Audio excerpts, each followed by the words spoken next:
आज से करीब 3000 वर्ष पहले डेमोक्रेसी शब्द का इन्वेंशन हुआ था।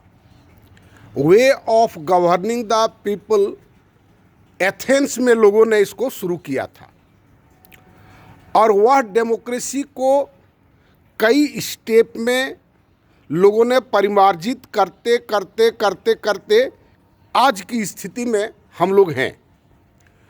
और उस बीच में एक सामाजिक चिंतक हुए, विशेष करके वो राजनीतिक चिंतक थे, मैकियावेली, जिन्होंने कहा कि democracy is the government of the fool, for the fool and by the फूल।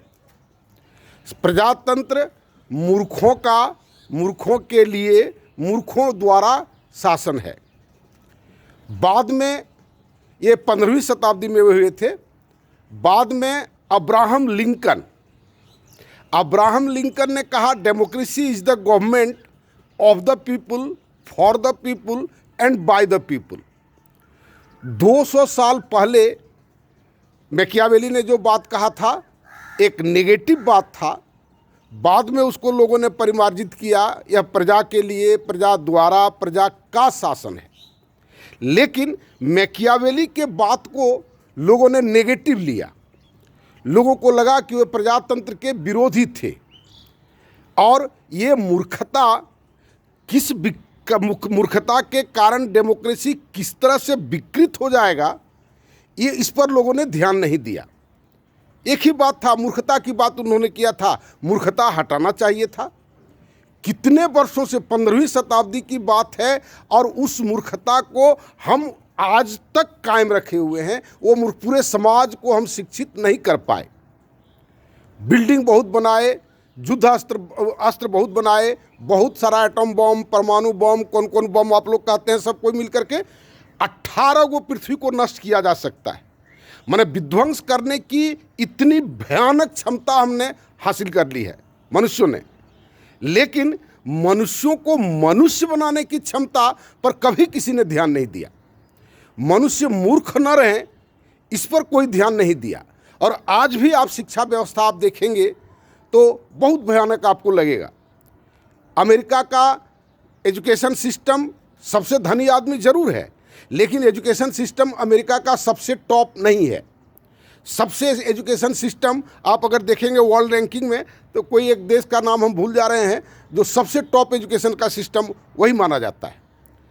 तो ये सब लगातार प्रयोग करने का चीज़ है। और कौन प्रयोग कर देगा? हम सबको, आपको मिल करके ये प्रयोग करना है। प्रयोग करने में ये नहीं सोचना है कि हम कर सकेंगे, क्या ये हमको करना चाहिए, या इसमें ये बाधा है, वो बाधा है। ऐसा हम लोगों को, जो बुद्धिजीवी हैं, जो वास्तव में बुद्धिजीवी हैं, उनको ऐसा एकदम नहीं सोचना चाहिए। तो डेमोक्रेसी का एक विकृत रूप अभी हाल ही में इलेक्शन आप देखे कि पैसा ले करके वोट देने लगा। पैसे के लिए लोग राजनीति करने लगा। राजनीति को एक रोजगार का धंधा लोगों ने बना लिया। ये विकृत होते होते होते होते ऐसा हो गया। पहले कभी कभार एक आध आदमी ऐसा होता था और जिसको सज़ा भी मिलती थी। जैसे नाम नहीं हम बताएंगे, जो कोई एक बहुत ही प्रतिष्ठित आदमी प्राइम मिनिस्टर बनने के लायक थे, लेकिन जब वो गए कहाँ, स्विस बैंक में, तो कहा कि वो आदमी का पैसा इतना यहाँ पर जमा है। उस समय की बात है, हमको लगता है कांग्रेस के शुरुआती पीरियड की बात है।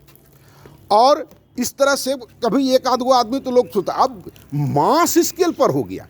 लोग करोड़ों करोड़ रुपया इन्वेस्ट करते हैं एमएलए बनने के लिए, एमपी बनने के लिए। किस लिए करते हैं ये इन्वेस्टमेंट?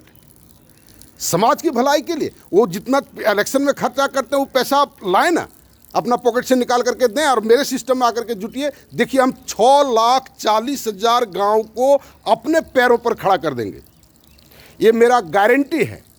पहले जुट करके ये वो मॉडल तो कम से कम बनाए। इतना छोटा सा, इतना एमएलए एमपी खड़ा होता है। समाज का आदमी सब नहीं बन पाता है, लेकिन खड़ा होता है। जितना जीतता है उसका 15 गुना आदमी खड़ा होता है। 500 है तो करीब 8,000, 9,000, 10,000 आदमी खड़ा होता है और सब कोई करोड़ों रुपया खर्च करता है। और जब हम लोगों के पास जाते हैं, कहाँ पाएंगे पैसा, कौन ठिकाना होगा कि नहीं होगा, आप एमपी बन जाएंगे, ये एकदम ठिकाना है। और आप करोड़ रुपया वसूल लेंगे, ये कंफर्म है आपका, है ना। लेकिन ये गांव को हम मिल करके खड़ा कर देंगे, ये कंफर्म नहीं है। क्या विचित्र हम लोगों का कंट्रोवर्शियल थिंकिंग है। इन सब बातों को आप सोचें और मेरे साथ आप जुटने का प्रयास करें। धन्यवाद।